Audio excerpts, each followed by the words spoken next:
Welcome for this new episode, and today I am privileged to be in the company of Wendy May. Hi Wendy. Hello.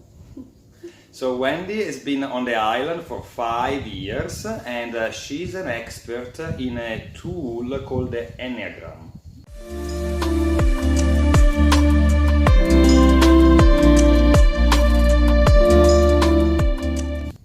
First of all, Wendy, how did you end up in Copenhagen? I ended up Googling something around Tantra, and I ended up going to a women's teacher training here for a 5-week residential course, and then I ended up staying after that. Sounds great. And of course you are from the United States. Yes. What is your journey up until now? What is my journey up until now? Well, I was living in San Francisco up until 2014, and then I quit my corporate job and I started traveling. Ended up in Copenhagen and was staying here for a long time. Was still doing mostly nomadic lifestyle, traveling in the summer, was coming here mostly in the winter time, and then now I'm pretty much here for the last 2.5 years.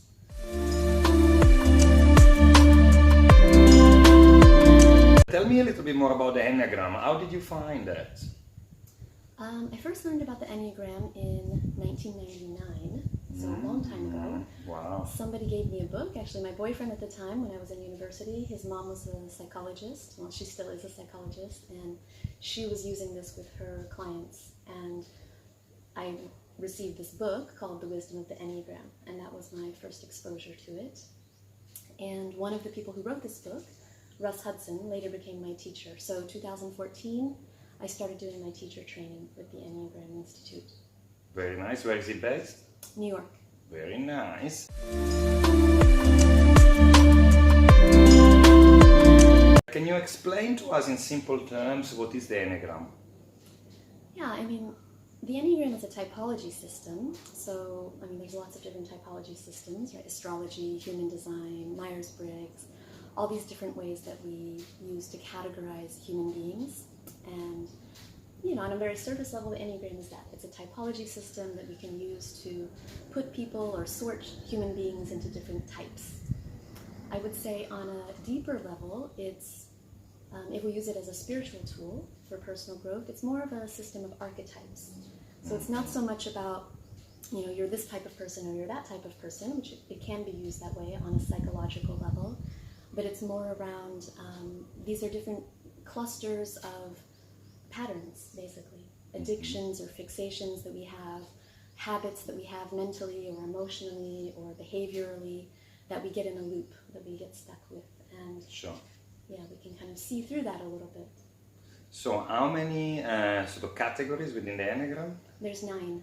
9 categories, and you say they are archetypal in nature and they can be used also to understand patterns in life.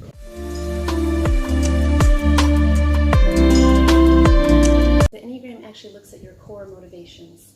So things like Myers-Briggs, for example, a lot of psychological tools are really based on the behavior. And the Enneagram is a typology system that's rooted in the motivation. So two people might have the exact same behavior. So for example, like a helping behavior or pleasing behavior, accommodating behavior.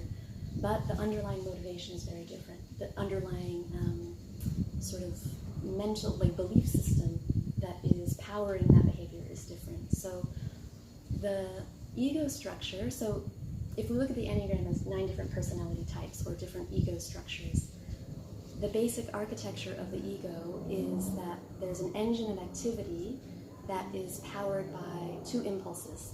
There's a basic fear and a basic desire.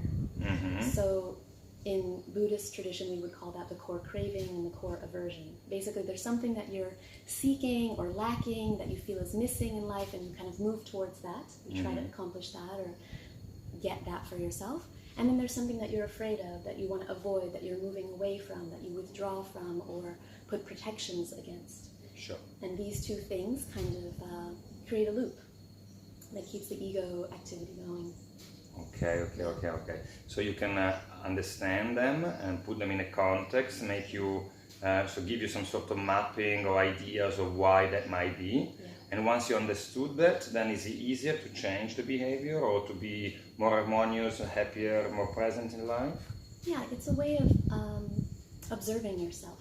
I really use it as a self-inquiry tool, because when you learn about the Enneagram and you start to recognize yourself in some of these patterns, it gives you sort of a language or some model basically for understanding your own behavior and where that might come from. So you can look at it with a lot more self-love and compassion, and also look at it, other people in their patterns, with a lot more empathy. So being able to understand that some of these things that we take on as an identity, that we think that this is just the type of person I am, that actually there's a deeper program that's running that, and we can take a little bit of space from that, and in that moment of pause, bring in some consciousness, bring in some awareness to what is going on, and take that little moment to choose, basically. Do I want to engage this pattern? Is it really serving me? Is this actually the most true, authentic response to the situation? Or maybe I can choose something else that's a little bit less familiar, less comfortable, but I can consciously then act with intention.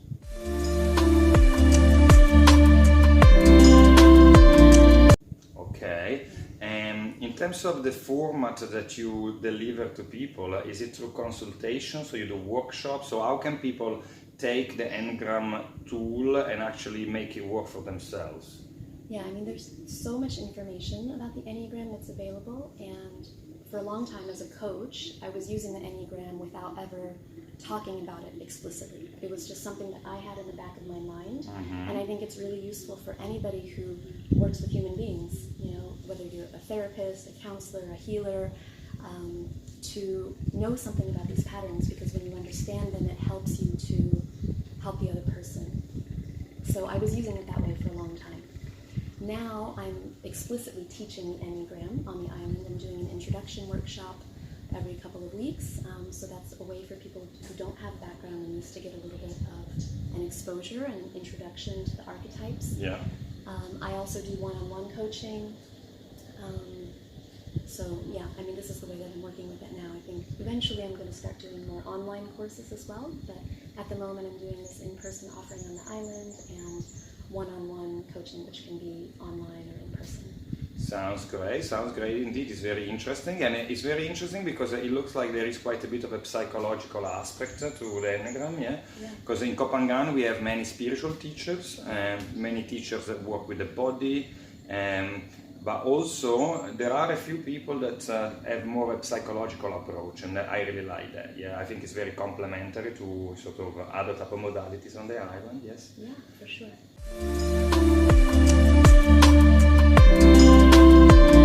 It is psychological, but it's also very spiritual in the sense that when we look at these 9 types, not just as categories of humans, but we look at them as archetypal patterns and programs that we all run on some level, that we're sort of an alchemical mix of these 9 different archetypes, that we all have that potential. We can start to see these 9 types as different ways that we lose contact with divine essence, or lose contact with God, source, universe, whatever you want to call it, whatever words you want to use. There are different, it's basically looking at how the ego structure actually can distort or disconnect us from essence, right? So it is psychological, but it's spiritual in the sense that seeing through our psychology allows us to be in more contact spiritually. Okay, sounds lovely indeed. Yeah, it sounds very interesting. I think I'm gonna read the book, and yes, so it's important, I think, to have different tools that help self-inquiry, that help understanding ourselves and the world. And I think there's also cravings for tools for people back home as well, right? Because ultimately, if you get to know yourself a little bit better, you get to know other people a little bit better, then you have more of a chance to have a good quality relationships, feeling grounded, feeling happy, experiencing well-being ultimately, right? So, yeah, absolutely. Very nice. So if people come to Copenhagen, so you'll be available for a coaching session, yes? Yeah, or even online. So or even online. Yeah. Lovely. So thank you very much for your chat today. And this is Wendy May.